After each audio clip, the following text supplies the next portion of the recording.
तो फिल्म में आप फ़र्क नहीं कर सकते कि फरहान है या मिल्खा सिंह है, लेकिन यहाँ आप फरहान से फ़र्क कर सकते हैं कि आपका रूप अलग है। फरहान, बहुत सारे रोल्स किए हैं आपने, हर तरह के एक्टर, रॉक स्टार, सिंगर। ये मिल्खा सिंह बनना कितना डिफरेंट एक्सपीरियंस था?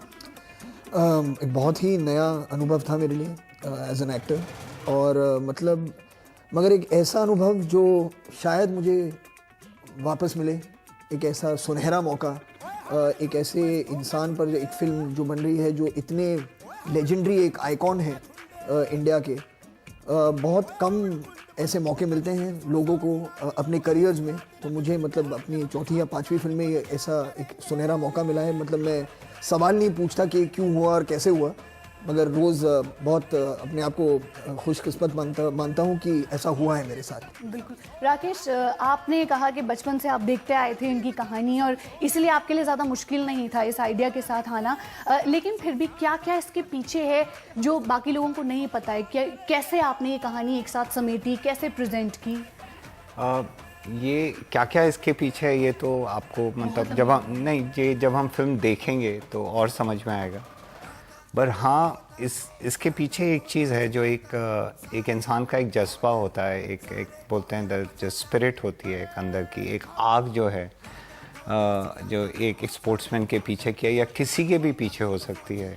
और एक इंसान अपनी मुश्किलों से भागता नहीं, उसके साथ दौड़ कैसे लगाता है, उनका सामना कैसे करता है। बिल्कुल। और ये सारी चीज़ें मिला के ये इस कहानी का एक रूप बनता है। एक जनरली हम जब फिल्में बनाते हैं और कहानियाँ बोलते हैं तो वो प्लॉट ड्रिवन होती हैं, ये एक कैरेक्टर ड्रिवन है कि एक शख्सियत को ले। ये पूछ रहे हैं कि ये एक स्पोर्ट्स ओरिएंटेड फिल्म है, खेल की फिल्म है, लेकिन जब भी आपसे ये सवाल पूछा जाता है, मैंने देखा आप कहते हैं कि नहीं, खेल की नहीं, ये एक इंसान की कहानी है, उसके जज्बात की कहानी। जी,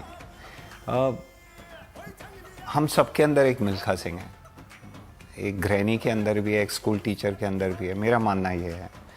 और एक स्टूडेंट के अंदर भी है, एक स्पोर्ट्समैन के अंदर भी है, क्योंकि वो हमें सिखाते हैं कि ज़िंदगी जीनी कैसी चाहिए जी। और वो बहुत ज़रूरी है। तो वो एक इंसिडेंटली एक एथलीट हैं जो उनका जज्बा एक एथलेटिक्स ट्रैक एंड फील्ड में निकला। जो मेरे को कहानी का जो मूल अट्रैक्शन थी वो ये था कि अगर हमें उनका 1% भी मिल जाए आज की तारीख में, जो आज की फैसिलिटीज़ हैं, तो हम गोल्ड मेडल्स के ढेर लगा दें। अगर वैसा जज्बे का 1% भी हम अपने अंदर ले लें तो शायद इस फिल्म से आगे चल के 1000 मिल्खा सिंह। बिल्कुल, हम उम्मीद तो यही करेंगे। एक मिल्खा सिंह तो बन गया हमारे सामने। दौड़ दौड़ के आपने महसूस तो किया होगा कि जब कोई भी रन करता है तो उसको कैसा लगता है। फरहान, हमने सुना है कि आप शायद मिल्खा सिंह से ज़्यादा दौड़ गए हैं ये फिल्म बनाते हुए। नहीं, बिल्कुल नहीं, मैं उनसे ज़्यादा नहीं दौड़ा हूँ।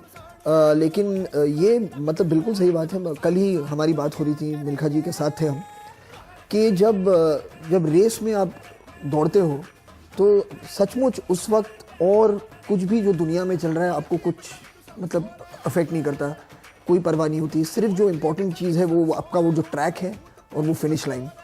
और उसमें एक मतलब एक मेडिटेटिव क्वालिटी भी है कि मतलब एक जो अपनापन जो कहते हैं एक पल के लिए आप सिर्फ उस पल में जी रहे हो और कुछ मायने नहीं रखता। तो बहुत ही एक एडिक्टिव सा एक फीलिंग भी है उसमें।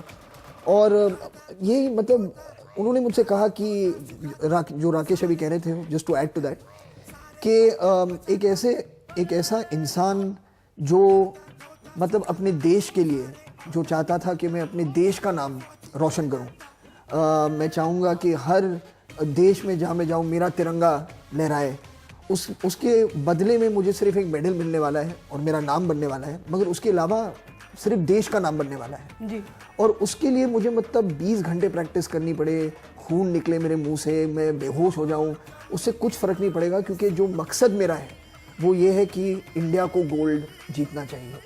तो ये जो एक जुनून है और ये जो एक पैशन है, वो कह रहे हैं कि अगर ये देखकर किसी के मन में ये जुनून आ जाए, ऐसे जुनून आए तो मतलब क्या हो सकता है।